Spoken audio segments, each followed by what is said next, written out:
Welcome to the Introvert Sisters, the podcast by introverts for introverts, hosted by Sharon and Lisa, two INFJs with a lot to say.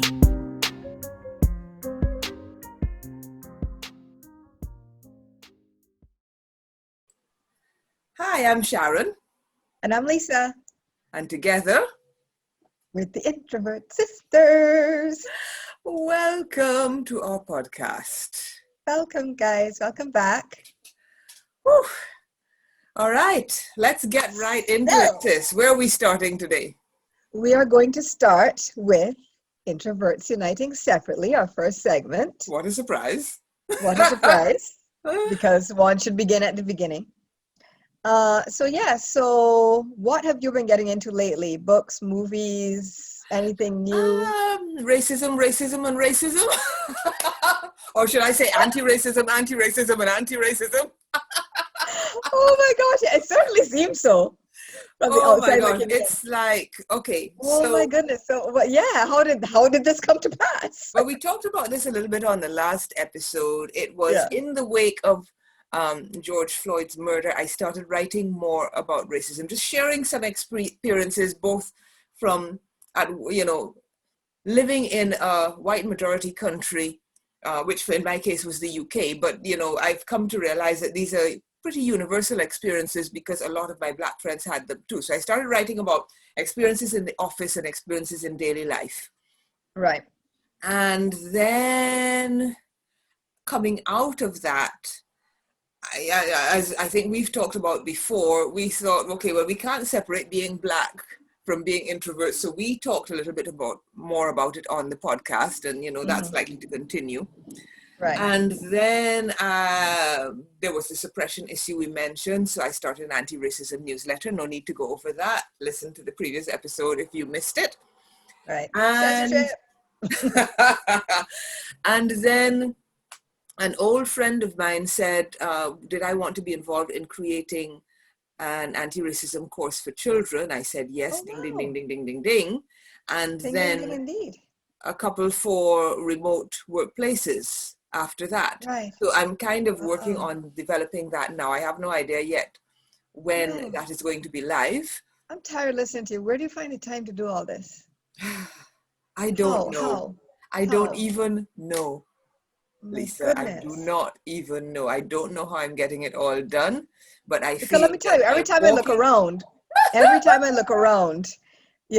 there's a new publication or article, and I'm like, I only wish I had your level of not just tenacity but organization, I guess. Listen, you're Miss I blogged every day for a month, so you have plenty of tenacity and organization. Anyway. Now I'm tired. Girl, I'm tired too. But, I think there's a lot to be said for walking in your purpose. I feel that the moment is now, and I need to take advantage of these opportunities, and I will do my best to do as many of them as I have the energy to do. And, it's my fervent hope that one day, many of these opportunities are going to enable me to make my living that way. And that means that I will not be as tired, and I will still be working on my purpose and getting paid for doing so. Right. Make it so. Make it so. Make it so. So what have you been doing? Well, I feel a little shame. No need. Watching Netflix. Hey, Netflix is good too. Netflix is great. I watch some Netflix in between. Well, we good. I'm glad to hear that. Okay, give me one thing recently that you watched on Netflix that you enjoyed. Okay, it's a little strange, but there's this program called Rita, set in Denmark, about a very unusual teacher. And it just makes me laugh. It just makes me laugh. I for some reason I gravitate towards Danish and Scandinavian programs. Right. Right. So I have definitely watched. I watched a whole lot of other things, but I think I discovered this shortly after watching When They See Us by Ava DuVernay, and I kind of needed an antidote. And so Rita is the antidote. I watched when they see us, Way well, I back. guess when it first came out, and Yeah. it has to be watched. Don't It get me has to be wrong. watched. It is important, It has to be valuable watched, work. but it's a hard watch. It's heart-wrenching. It's heart wrenching. So my Netflix tends to fluctuate between the things I have to watch, I want to watch that I have to watch, and things that I want to watch because they don't make too many demands on my brain or my emotions. Yeah, Okay? Rita's in that latter category. I kind of do the same, usually, like if I feel like, I'm feeling, overwhelmed or whatever, I'm like, okay, I need to watch some stand-up comedy. Yeah. Watch something, like you said, mindless and maybe even a little bit silly, to get your mind off things. But on my list of, recently watched on Netflix, I watched, of course, Message from the King, starring Chadwick Boseman. And it's interesting, without giving too much away, even in this role,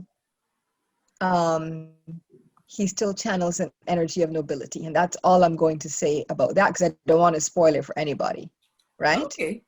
But it's not a role where he's playing like, a black icon or clearly, a king or whatever, but he's the king.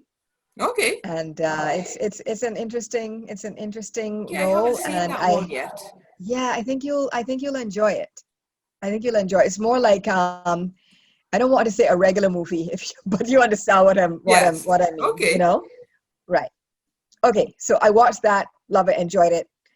The other thing I watched was Set It Off with Queen Latifah, Jada Pinkett, Vivica Fox, Kimberly Elise. Remember that? I think, yes.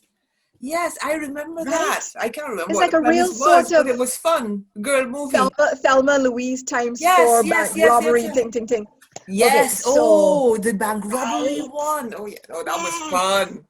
That was fun. right. I saw it come up and I was like, oh yes, this is happening right now.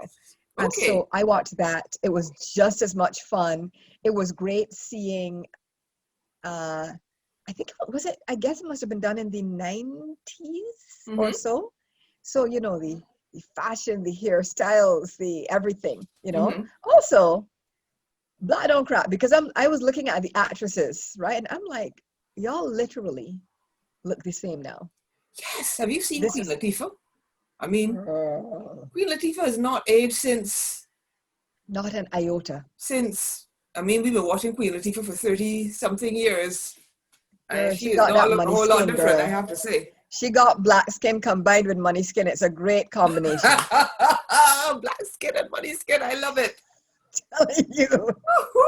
Woo! That she's got that, I have a partial facialist skin, Oh, yes. But yeah, so it was amazing in every way. Loved it. And then the other thing I watched, which I think I want to blog about at some point, was Indian matchmaking. I don't know if you've heard about that. You mean arranged marriages? Yes. Modern day, an actual Indian matchmaker, is the star, and all the people the couples that she helps and whatever. But it is fascinating.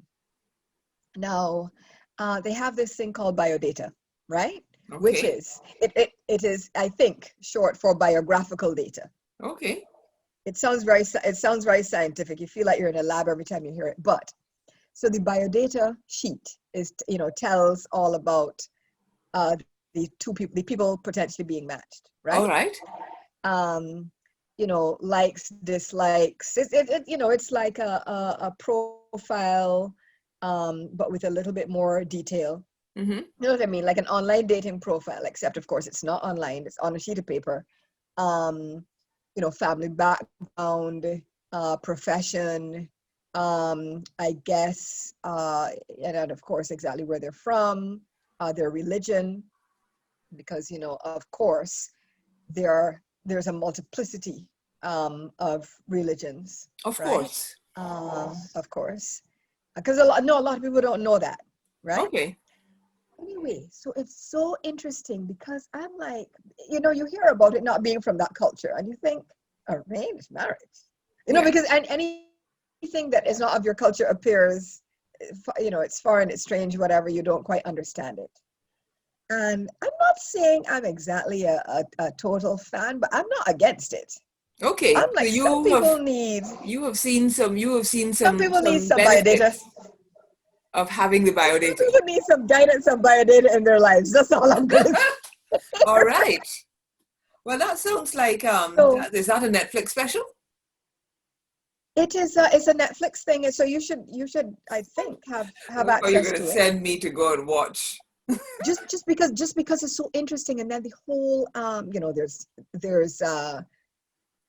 just on the basis of it being presented, I believe, through Indian eyes. A lot of what we see from that's good. from the exotic, you know, quote unquote exotic cultures, which, you know, means non-white, but whatever, right? It's always some sort of National Geographic-esque, these people are so poor and they need a white savior BS. Oh, right? So Indian presented as an Indian. That's my understanding. I could be wrong. Like, I have to do more research on it, Okay, but that is my actually makes a understanding. difference. And it makes a difference. So it's not from the outside. It's an insider's view, not an outsider's view. It's an insider's view, not outsider's view. And to that point, girl, I am like, how are these people over there living? Because there was one guy that, okay, he clearly came from serious money. Okay. Right? But I'm like, it seemed to me like if everybody came from serious money. Now, why is this important? Is because, again, what you are frequently presented with is a National Geographic, everybody's living in the gutter, right? Yes. Now, we know that that's not true. No. But as we mentioned in, I think, our last episode, what is presented in the media is important. And if you keep seeing the same thing, it seeps into your consciousness as being true. So it is important. And so if only as counter-programming to the National Geographic-esque narratives, it is worthy on that basis alone. Yes. It is worthy on that basis alone, because it people shows in India also have money, are rich, you know, descend from royalty, etc., etc., etc. Let that be seen and let it be known. Let it be seen, let it be known, let it be understood, let it be accepted. Let it be filmed. And let it be filmed, right? For posterity. For posterity. And so just on that basis alone, I really, really enjoyed that. But also I thought that I think that there are lessons that that can be learned from it. You know, so I was like, okay, well, I feel like I learned something. Well, that's, that is a good thing about programming, about watching things like that, you know. And I mean, I am not, as you know, I'm not a program snob by and large, you know, maybe a little bit, but not a lot. You know, I realize that you can learn a lot. I will reserve comment. You can learn a lot from a lot of things. You know, there's some reality TV that I don't relate to, but there are other stuff. There are other ones that I will watch because they're things that I learn. Okay. Right. Like, I've never watched anything to do with one of the Kardashians ever. No, nor have I, and I have no interest in doing so. Nope. You know, but I have watched the UK Apprentice and learned some business lessons. Right. I have watched. I've watched some programs about people considering moving to different countries for retirement. Yeah. Right. I mean, you know, so I take your point about that, you know, you've learned something from the process. Yeah. And what I would like to do actually is, you know, like assign it to you, by which I mean, assign it to you, you watch it, and then I would like us to discuss it in full on one of our episodes, because I think that there's just so much. Because we had a plan, I don't know if you remember, but we had a plan at some point to discuss, you know, relationships and, you know, that sort of stuff. And so what better way than to start off? That would be an interesting introduction. So I can commit to at least watching an episode or two. Yeah. And so, you know, when we decide that we're running that episode, just give me a little heads up and I will do that. That sounds good. Okay, so we don't have a segue, so we're just going to jump right in. The 21 things introverts wish you knew and understood. Welcome to segment 2. This is how we're going to roll with it for today.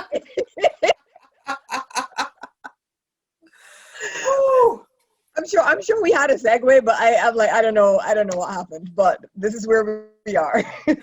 All right. So, and yes, just before we 21. get into that segment, we're going to take a very short break, and we're back. We're back. I'm ready to go fully into segment 2 in our world. And it's going to be 21 things that introverts wish you knew and understood. So, Spill let us begin. Why are we speaking like this? I have no idea. Nor do I. All right. So, shall I start? You shall. Small talk is death. We don't like it. We like to have deep conversations with very limited numbers of people. Yeah. Okay. No small talk. No small talk. There's actually a podcast, right? Isn't there? There's a podcast called No Small Talk Podcast that I believe is run by an introvert. I think. That wouldn't surprise me. That would not surprise me at all. Well, it's small talk is hard. It feels forced, it feels unnatural, and it feels awkward. It's just not pleasant at all, Yeah. And so that's the first one. The second one is alone time. Oh. It's breath. Can you just feel your shoulders relaxing? Feel that beautiful aloneness? Isn't it lovely? Yes. If I feel like we're in a meditation, breathe in. Inhale the aloneness. Exhale the small talk. And breathe in the aloneness. And exhale the small talk. So yeah, in fact, this is so much, alone time is so much breath that we actually dedicated an entire episode to it. Do you remember? I do. Yeah. I remember. This is so fundamental to the introvert way of being that it's right up there. Speaking of alone time, another thing introverts dislike: group projects for a number of reasons. It can be hard to work with competing personalities, especially if too many of them are super extroverted. I mean, in a professional setting, we will make it work. But if you ask us if we want to do a group project, we'll probably say no. Send us away to Google and research and come up with a plan, and then give it to the other people. Don't make us have to do that, right? Yeah. Okay, I know the next one is one of your favorites. I remember being really irritated. Yeah, I just want to say something here about the group projects. I remember, and probably many people have gone through this. When I was at NYU and. Of course, part of the issue is that everybody does not pull their weight. Then that has nothing to do with introversion or extroversion. That's something completely different. That's group dynamics. So I ended up in a group. Yeah, I ended up in a group with a couple of people who did not pull their weight, and they kept pulling my grades down. I was irritated, and so I said to the professor, I don't think it's fair, because this is not reflective of my performance. Mm-hmm. Right? Yeah. You need to assign me a project to do on my own, so that I can get my grades back up. Yeah. And did it and got an A. Yeah. Right? Because I'm like, don't judge me based on them. This is no. But anyway, yes, that's a side note. So yes, the other one is, are we at me? I don't know if we're at me or at You're you. At you. Number 4. Okay. Text, don't call. Oh my God. Text, don't call. One more time. Text. Don't call. For those who are listening and not watching, I was bowing down in admiration just now. Yes.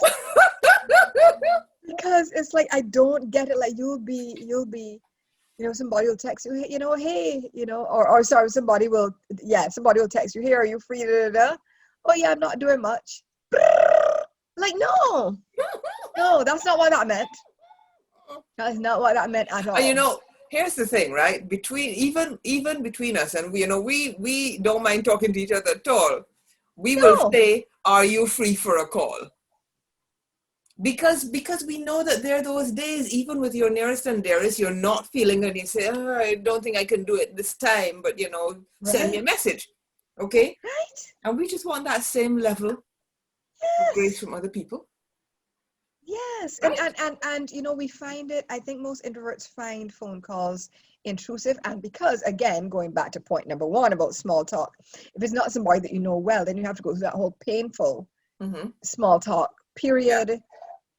Yeah. It's just awkward, it's uncomfortable. And I think for me personally, you can tell me if this is how it feels for you as well, but it drains my energy.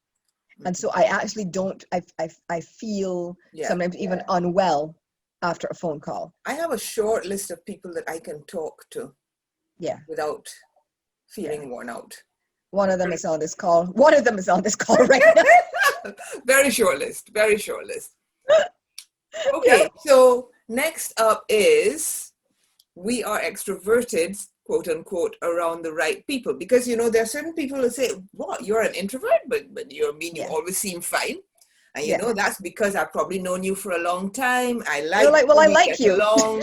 You're not, you're not making small talk. You're not surrounding me with a bunch of people I don't know. You allow me to play to my strengths. Yeah. Right? Yeah. So I seem extroverted.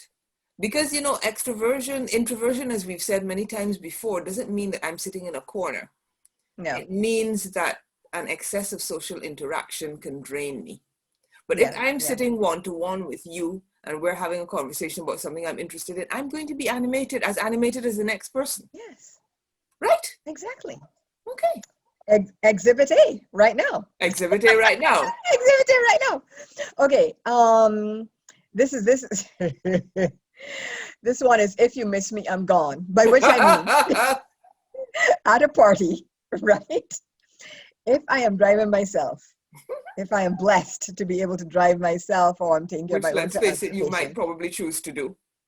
Which, yes. And you miss me, that means that I have slipped away. Now, I might have slipped away and left entirely, or I might just have gone away to recharge quietly in a corner someplace, because I find parties, a lot of parties, draining. Yes. Small groups, fine. But, if it's not the right group, and if, the group is too large, it's too loud, there's too many competing energies, it's not fun for me. And so in order to be able to go back and put on my extroverted face, I need, it's like a phone, like you need to unplug, recharge, and start all over again. So do you do that? Oh yes, that's why I like to drive myself to places sometimes. In many cases, because then I can choose when to leave. Yeah, for sure. So, or you go with someone who will honor your need to leave. That too, right? Yep. Okay, next. Very important. Making me drink alcohol. So yes, this is you. Yes, making me drink alcohol is not going to change my personality. It's not going to make me any less introverted. Maybe I'll be slightly more mellow, but I'll still be introverted. I'm still going to need to recharge. I'm still going to feel drained by the same things. I don't need to say any more on that, because it leads very nicely into the next point. That living in an extroverted world can be draining and stressful. And this is something that we've touched on a few times before, where as an introvert, you often feel like you have to basically change your personality, and you're constantly like assaulted by, loud talkers, close talkers. We mentioned this before, let's go around the room and introduce ourselves and, play some silly icebreaker game, etc., etc.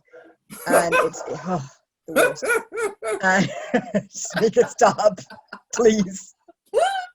Let's not do this stupid icebreaker. No. Plus, my ice is not broken. Anyway. Yes, related to that, just because we're quiet, it doesn't mean we're checked out, that we're not paying attention. In fact, we're probably paying even more attention if we're quiet. Yes. And we know what's going on. And even we the know things what's you're going not on. saying will register on Exactly. our radar. We are very checked in. Thank you very much. Very checked in. And I know, we don't need to go through the entire thing again, but I know this is something that you've experienced and you mentioned on an episode before where, a professor thought that you basically thought that you were quiet and checked out and then let you score the highest, on the True. assignment. Because Absolutely. you were quiet and listening and not jabbering. Yes. So, speaking of quiet, quiet is a love language for introverts. Oh, yes. And we talked about this in our Introvert Love Languages episode. So, We did. check that out. Check that episode out because it is one of the things that we love most. Just silence, calm energy, being, you and I have spoken before about walking together, but not saying anything if we don't want to. Yes. And having a fantastic time. Yes. Just soaking in each other's energy and good spirits and just enjoying the quiet. Absolutely. And I think it allows us to be ourselves, to feel authentic, to feel grounded, to feel centered. And just not to have to pretend, Exactly. Yeah. So. Okay. Boundaries. Mm. Boundaries are also a love language. Respect our need for quiet and alone time. Don't feel that you have to intrude. And don't just come over by your house. But anyway. Unless you're in that inner circle.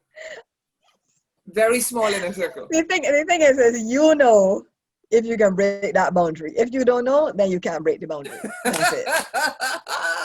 I don't know how more clear one can be. But yes, respect boundaries. And this again, that transcends whether one is introvert or an extrovert, one should respect other people's boundaries in any case. But I'm mentioning it. I think it's important to mention because people there's this thing out there where people feel like introverts have to be fixed. Yeah. I know. No, that's fixed and changed, and no, we don't. You need to call first. Is what needs to happen. But anyway, okay. So our next one is talking over breakfast is a no. Now, okay, there are caveats. There are caveats because with your family, that's fine. Again, the thing is, and the theme that I hope people are picking up is that there is a circle. Yes. Our Chadwick Circle, shall we say, which we mentioned. And outside that circle, and we mentioned it in the last episode, everyone needs a Chadwick Circle. Inside the Chadwick Circle, many behaviors are permitted that are not permitted outside the Chadwick Circle.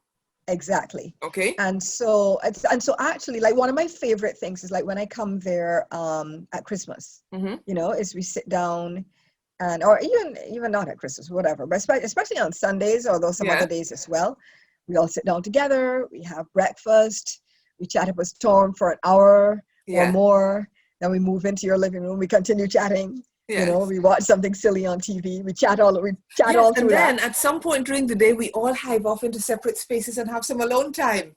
Yes. Or even have alone time in the same space. Yes. Yes. Which is fine. Which leads us nicely into the next one. We love time alone, but we also love time with our people, which I think we've actually already talked about. Yes. But we're gonna talk about it again and repeat ourselves. But so we do love alone time, but again, the Chadwick Circle. Chadwick Circle is sacred, and the Chadwick Circle are is comprised of our people. Yes. And we love, like you and I love spending time together. You and Mommy have you have your weekly dates and things that you do together. It's like we love hanging out with our people. Yes. We have a circle. I'm actually going to let you take the next one as well because you spend more time in offices and then, right? Well, yes. So the next one is, number 4 is pressuring us to change our personality to fit in at work is not okay. And this is definitely something that I have experienced a lot. I remember actually interviewing at a company, and well, they ask you, okay, what are your your positives, your strengths, your weaknesses, Mm. all that sort of stuff. And anyway, for whatever question, one of my answers was that I am extremely introverted. Mm-hmm. And so, like, I literally told them. Yeah. And they said, I'm extremely introverted. I'm very quiet. So, but even though I'm not talking, I'm always, everything we just said. yeah. Right. And, they said at the time that it was fine and so on and so forth. And then proceeded to try to, basically, pressure me to change.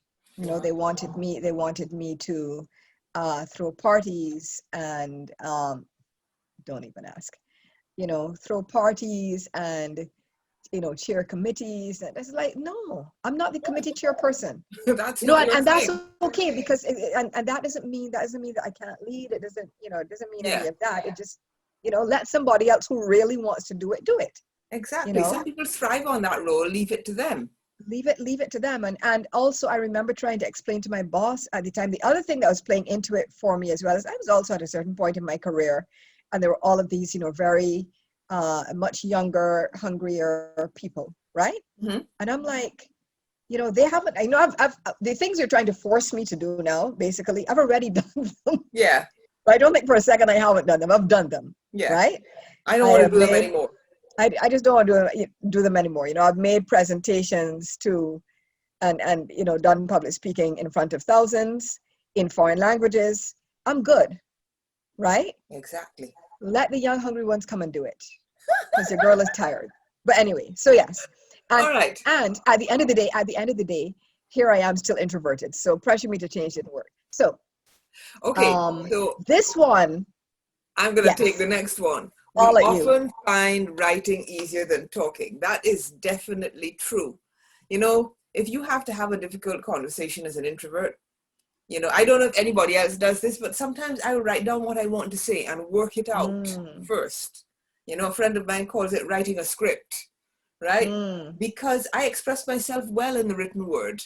And then I can do the same in the spoken word once I have prepped, right? Because right. Yeah, easier, prepping is important. Conversations, if I send you an email, I say exactly what I want to say. I'm not derailed by whatever emotional pressure is coming my way or anything like that. Right. So, writing is definitely good. I'm glad you mentioned that, because I think what a lot of people might not know about you is that you're a big softie, right? And so, because you're very empathetic, and you hate to think of anybody being hurt or upset, even if that person might also be trampling you, right?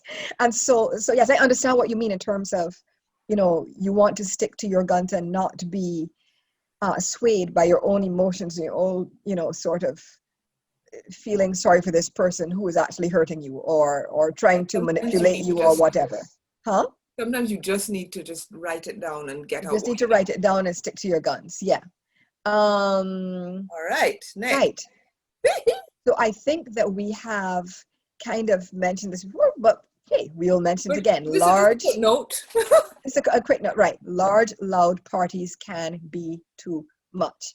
And so therefore, sometimes if you ask us, do you want to go XYZ place? If XYZ place is a quiet cafe or, a little bistro kind of thing or a little jazz club, maybe, right?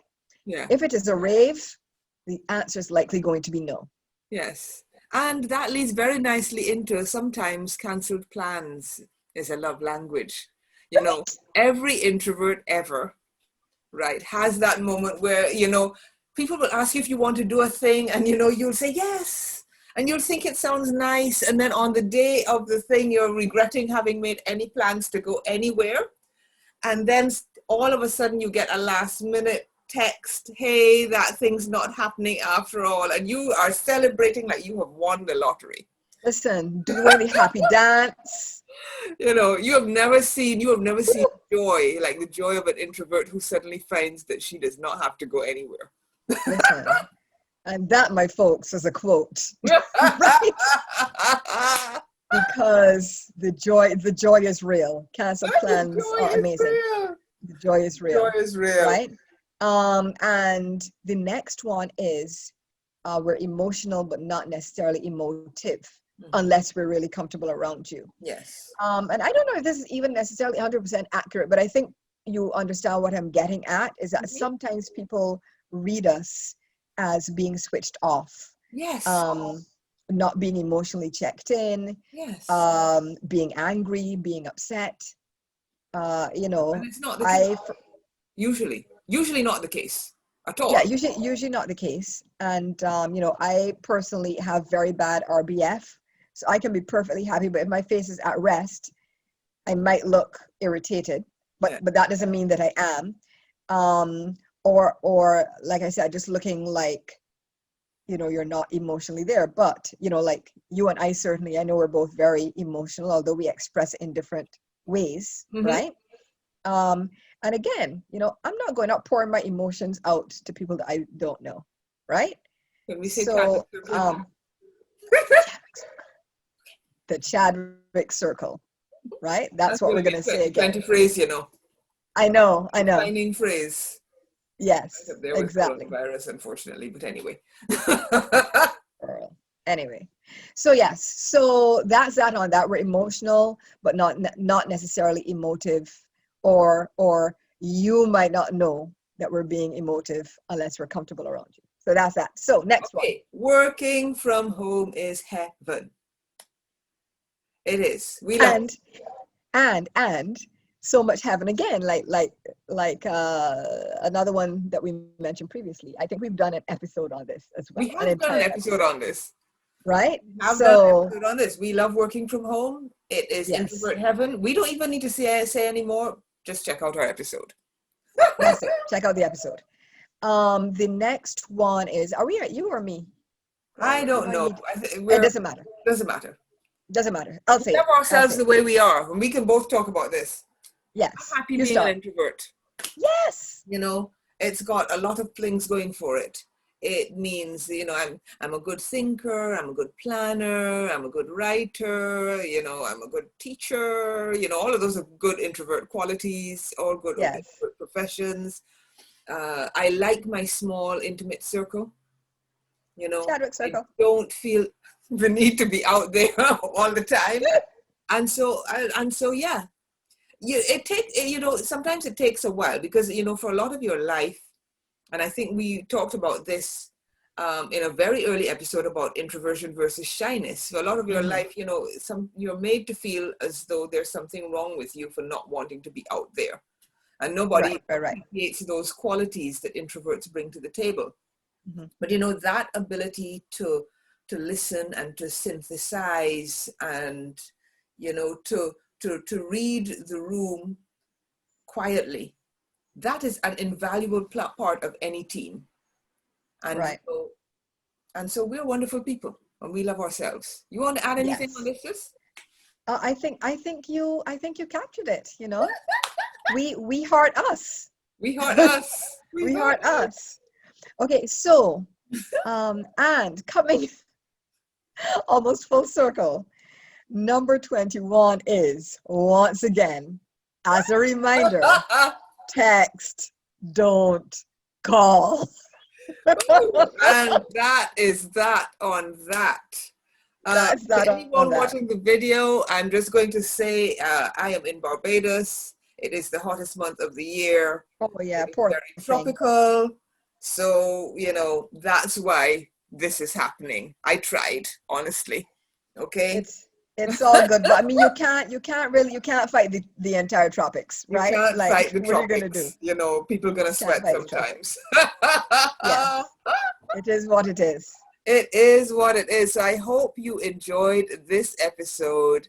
I know I enjoyed it. I enjoyed it too. 21 things introverts wish you knew and understood.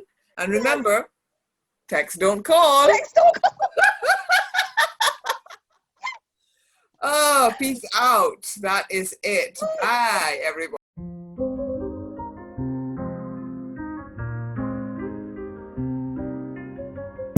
You've been listening to the Introvert Sisters. Loved what you heard? You can catch all our episodes on Apple Podcasts, Spotify, SoundCloud, and all other major platforms. Subscribe, rate, and write a review. Find us online at theintrovertsisters.com and follow us on Instagram and Facebook at The Introvert Sisters. See you next time. Peace.